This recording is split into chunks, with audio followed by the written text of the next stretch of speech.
Bien, bonjour à toutes et tous. On a des petits soucis informatiques, donc je ne vous vois pas, mais apparemment vous me voyez, donc je vais essayer de m'exprimer comme ça.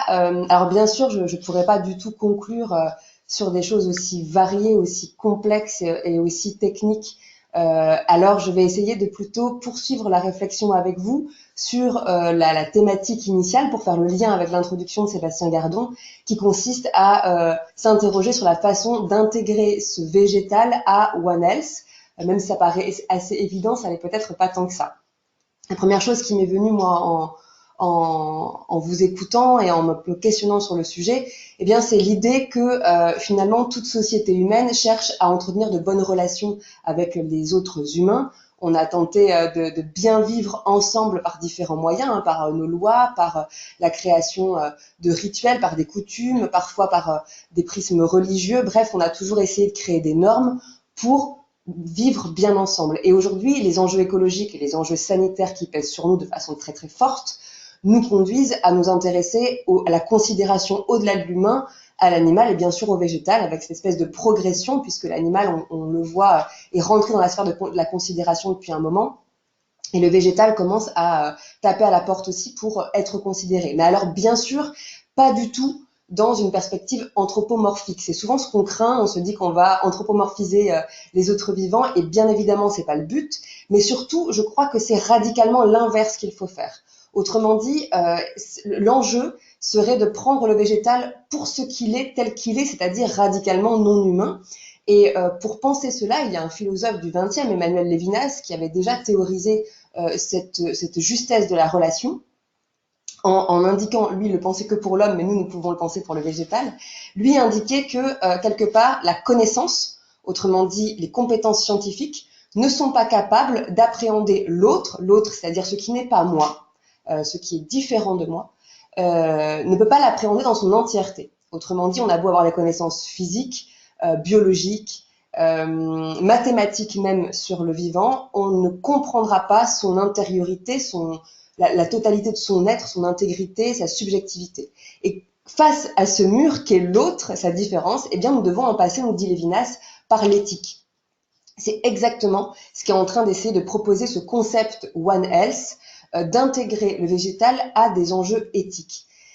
Or, One Health nous pose pas mal de problèmes parce que, bien sûr, c'est, comme le disait Sébastien, un nexus, autrement dit un terme flou et indéfini, qui a le grand avantage de nous fédérer parce qu'en fait, c'est très agréable de se dire qu'on est tous en interrelation et que nous fonctionnons tous ensemble, mais là-dessus, on est assez d'accord en fait. Ce qui pose problème, c'est plutôt les motivations qui nous poussent à agir autrement. Donc derrière les enjeux éthiques, les motivations que nous avons à prendre en considération le végétal. Et de ça, on n'en parle pas trop.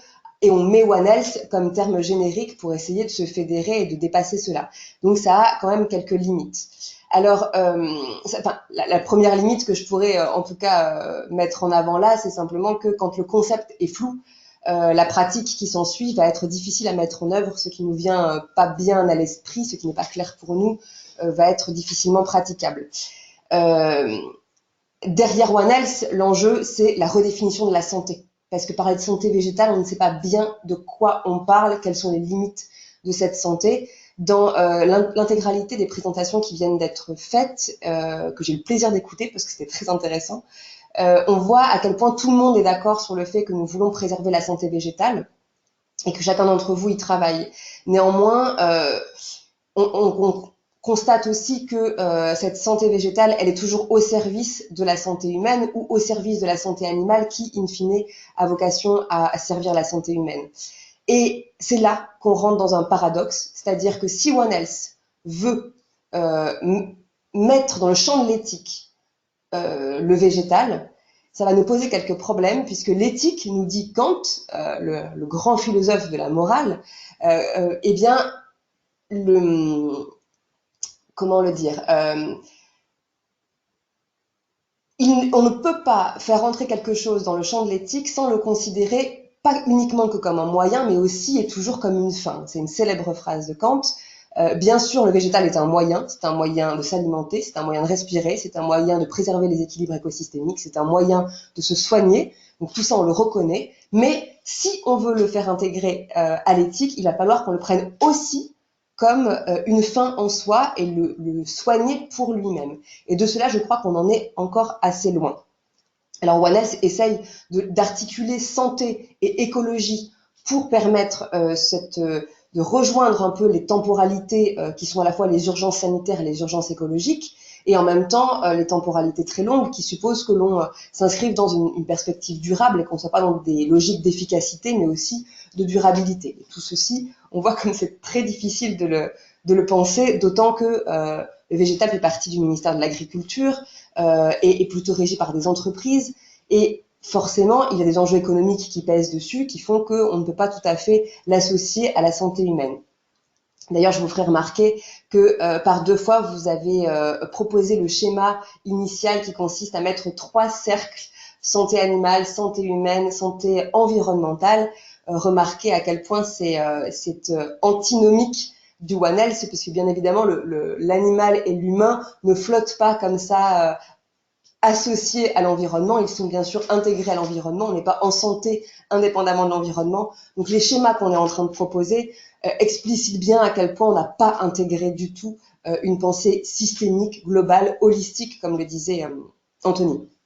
Bref, je crois qu'il faut veiller à ce que One Health, quand on pense qu'on change de paradigme en utilisant ce nouveau concept, je crois qu'on se leurre, je crois qu'il est important de remettre les choses en perspective et de se dire que c'est un outil pour une petite transformation, pour des évolutions, sans doute pas pour un changement radical de paradigme qui, pourtant, s'avérerait assez nécessaire. Et ce changement de paradigme, à mon avis, il se situe dans notre façon de penser la science, parce que nous raisonnons en termes de causalité. Donc nous voyons les causes et les effets d'une plante sur le microbiote, sur l'animal, sur l'humain. Et on raisonne comme ça par chaîne, alors que peut-être il s'agirait à travers One Health, ça pourrait être un outil pour une sorte de dépassement de cette façon de raisonner, au sens où One Health ne vient pas simplement résoudre des chaînes de causalité, mais bien plutôt nous interroger sur le type de relation que nous avons au monde, au sens où c'est le lien entre ces vivants qui va nous intéresser à travers One Health, c'est le soin, puisqu'il s'agit de santé, c'est le soin que nous portons au lien, à la relation, plutôt que la santé de chacun des individus qui composent le monde. Voilà, je crois que c'est plutôt sur cela qu'il s'agirait de raisonner et ensuite d'acter ensemble. Et pour conclure, eh bien, je crois que si nous n'arrivons pas à le mettre en pratique, nous pouvons essayer, et d'une manière d'essayer, ce serait de se focaliser peut-être plus sur les aspects alimentaires, puisque l'alimentation, c'est ce qui nous réunit, c'est ce qui nous consommons tous les uns les autres entre vivants. Donc peut-être que d'une part, c'est un moyen de rentrer au carrefour des santé, mais aussi et surtout parce que la nourriture vient témoigner de notre rapport au monde. La nourriture dit ce que l'on veut du monde. Quand on ingère quelque chose, on le fait soi, on adhère en quelque sorte à cet aliment, mais aussi donc à son système de production, à son histoire, à la façon dont on considère l'eau, les sols, tout ce qui a pu permettre la qualité de l'air, tout ce qui a pu permettre son émergence. Et quelque part, il y a quelque chose de politique dans l'acte de manger qui, à mon avis, nous permet de rentrer dans une véritable intégration de ce One Health. Donc je finirai en disant que finalement One Health rend visible le besoin urgent d'un dépassement de ce concept de santé uniquement que comme la reconnaissance d'interaction entre les vivants. Ça, on le sait, on y adhère.